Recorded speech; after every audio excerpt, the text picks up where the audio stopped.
Hello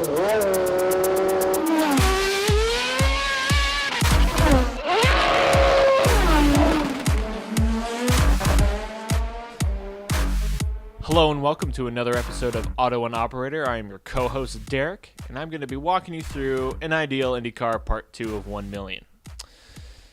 I want to touch on the Phoenix race, or the lack thereof, Phoenix Parade.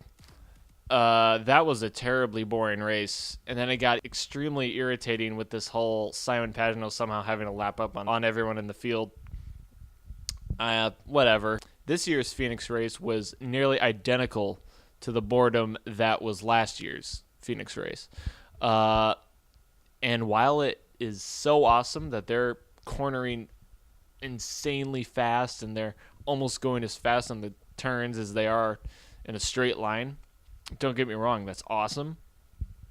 But while that is a good buzz for the sport, if there's no passing and the race isn't very good, what's the point?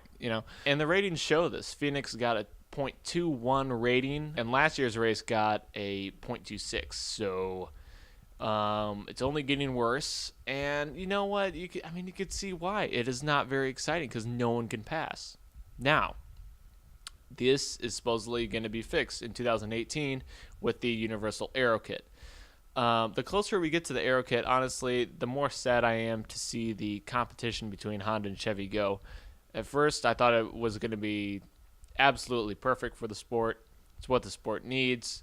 Unified, underbody downforce kit. And I still agree with that.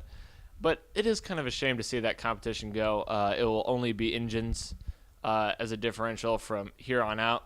And all the F1 fanboys will continually smash on us for even being more spec. Not that they even care to know how spec or unspec we are. They just like to say that we're spec. As Will Power has beaten to death in articles, he wants more powerless downforce for short ovals. And he said, he's not asking for the extreme like back in the 90s. He actually referred in a recent article, I believe, to motorsport.com. He said 2014 Milwaukee he actually referred to as having an excellent balance of setup. And I agree. I think they need to do something. They can't expect to have a decent event if they keep adding downforce. Downforce isn't the answer. And hey, if this underbody downforce changes the game for me, fine. Add all the downforce you want. It's just very boring, and it needs to be addressed. Honestly, the most unique racing IndyCar has is oval racing, and the super speedways lately have been incredible. Incredible races on super speedways, yet and they should be as incredible on short ovals, but with the downforce that IndyCar is forcing them to run, it's not an exciting race. Therefore, it hurts the series, hurts the schedule. Certainly hurts the event. How are people going to come back for, a parade? Speaking of short ovals, this Gateway track sounds like an absolute nightmare. The test had been stopped and started constantly. Their tires were being cut. Crap on the track. A NASCAR lug nut, I heard, was found. I don't know if it caused a puncture or if it was just found. It's like, clean the track. But this track is old, folks. If you don't know the history, it has changed hands recently. I have actually been to Gateway. I was actually shooting a video for someone who was competing in a NASA race at Gateway on the road course. And I remember at the time not being a huge IndyCar fan necessarily and not really thinking about it. I do recall, though, that the oval portion that was utilized on the road course, incredibly rough, especially in the turns themselves. Straight wasn't too bad from what I remember. But I remember coming onto the straight on the road course, coming onto the straight, that turn 4 or whatever it is, extremely rough. And, these IndyCars, they have enough downforce, enough mechanical grip. They're just ripping up this track. I don't understand how we're going to run there. It's not too far off. And if they're still having issues here, I don't know how they're going to remedy it. The track isn't strong enough. I think it needs a resurfacing completely. In the test last year they did at Gateway, it was the same thing. They were pulling up chunks of the racetrack from just the grip that they had.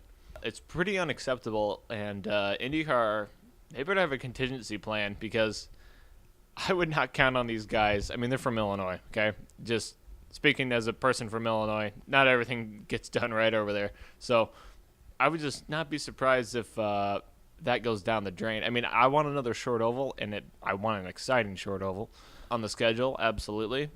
But not something that will embarrass us by racing at some underproduced track that, is not in the condition and is not at the level that these cars are. Bottom line, IndyCar deserves the best tracks North America has to offer, and Gateway maybe could be one of those, but I think resurfacing is necessary, and I just hope it's not an absolute disaster come time of the Gateway race.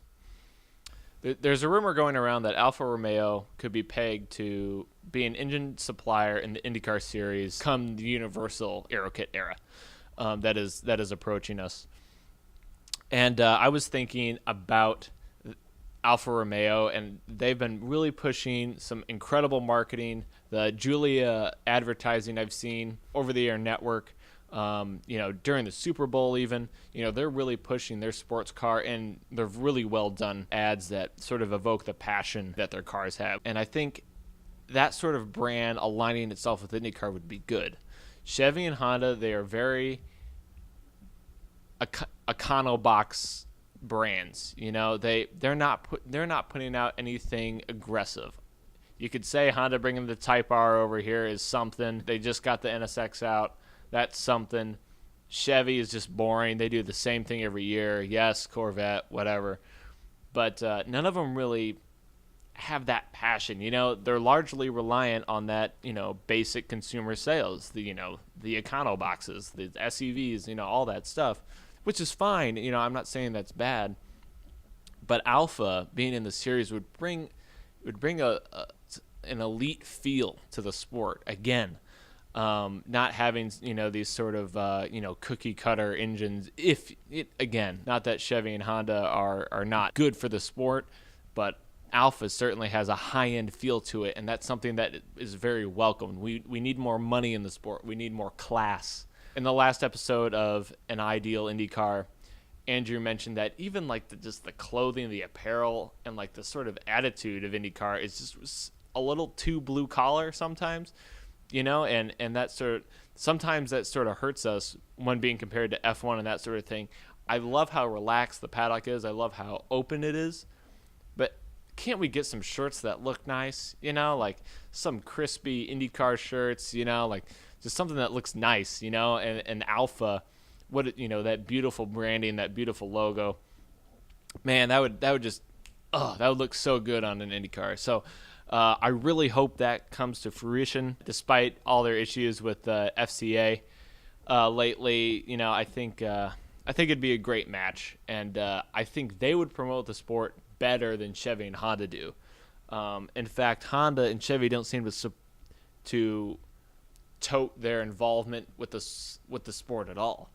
And if you ask them, they would say, "Oh, the aero kits. Since the aero kits were so expensive, we don't have any money on marketing." Well, I don't know if that's true or not, but I guarantee nothing's going to change after we go back to the universal kit.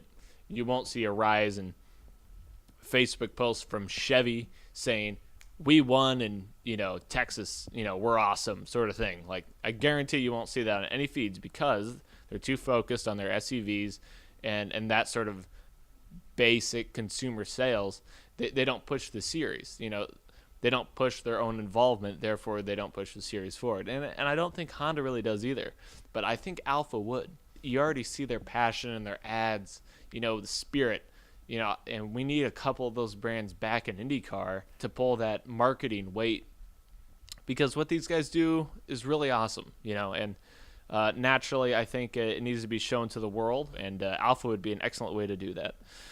I think I've babbled enough about An Ideal IndyCar for today. Please tune in again, subscribe, follow, comment, insult us, whatever you want to do. Just be sure to let us know how you feel about the podcast, good or bad. And stay tuned. We'll be coming at you soon with another episode of Auto and Operator.